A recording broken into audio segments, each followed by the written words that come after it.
Oops, it turns out that that guy that had all this information about Hunter Biden, he is a Chinese agent. You know, earlier today on one of my shows, we had somebody who kept on saying, you know, there are people out there talking about Hunter Biden and they have solid information and they're going to find them. Well, it turns out that that solid information that they had came from a Chinese, a guy who was working for the Chinese government. And he was completely discredited. And earlier today, we had another congressman, a former Republican congressman, who came out and stated that there are forensic to prove that all that information that's been spoken about on Hunter Biden's laptop was nothing more than bunk. But check this out, and then we'll take it on the other side. Republicans, right? They were going on and on for quite some time about Hunter Biden's whistleblower. Right. This whistleblower who is going to just tell us all the horrible things he had been up to. That whistleblower has just been indicted by the Department of Justice for what? For being an unregistered foreign agent. Yeah. I want to share with you what House Oversight Chair James Comer said to Newsmax this weekend about this very person, this very important whistleblower.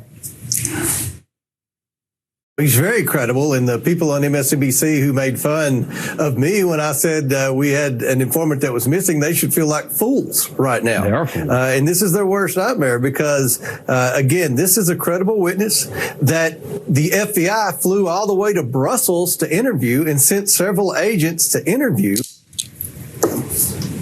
For facts' sake, their whistleblower has just been indicted by the government. What is going on here? So here's what's so interesting about this. I've been in politics. You've been in politics and business for a while. We know that the best political attacks, the most effective political attacks are those that are rooted in facts. And that is what has been absent from this entire debate, from the clip that you just saw and the attacks that we are seeing from Jim Jordan and others on the Hill right now. What we have all been focused on today is this letter that David Weiss sent to Lindsey Graham today about this alleged whistleblower. Stephanie, let me just step back and say I spent 2 years at the Justice Department. The Attorney General once told me that it's not just enough to do justice. We have to appear to do justice. And so what does that look like? It means putting in place people and processes to ensure that the rule of law is reinfused into every aspect of the department. That's what happened in this David Weiss investigation of Hunter Biden. Think about this. This is a Trump-appointed U.S. attorney. If the shoe were on the other foot, can you imagine Donald Trump keeping in place an Obama-appointed U.S. attorney like Barb McQuaid to investigate one of his children? It just wouldn't have happened. So tell me, what is it going to take for those on the right wing who are betting their lives that there's something nefarious about Hunter Biden's relationship with the Chinese that implicates his dad into doing favors, etc. I mean, it's amazing. No evidence, and they're falling completely on their face. But you know what?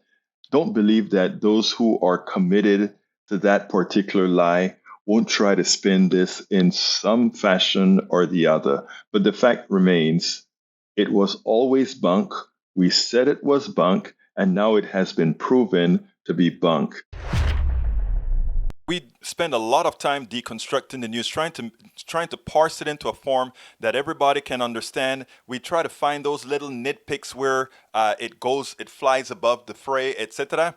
If you really like these videos that we do, I want to ask a big favor. Please go ahead. Number 1, subscribe to our channel. And number 2, please join if you can. Thank you so kindly for watching. Keep watching. Please remember to share. We must populate the entire internet with our progressive message, a message that we know is what most Americans say that they want. So help us, please join.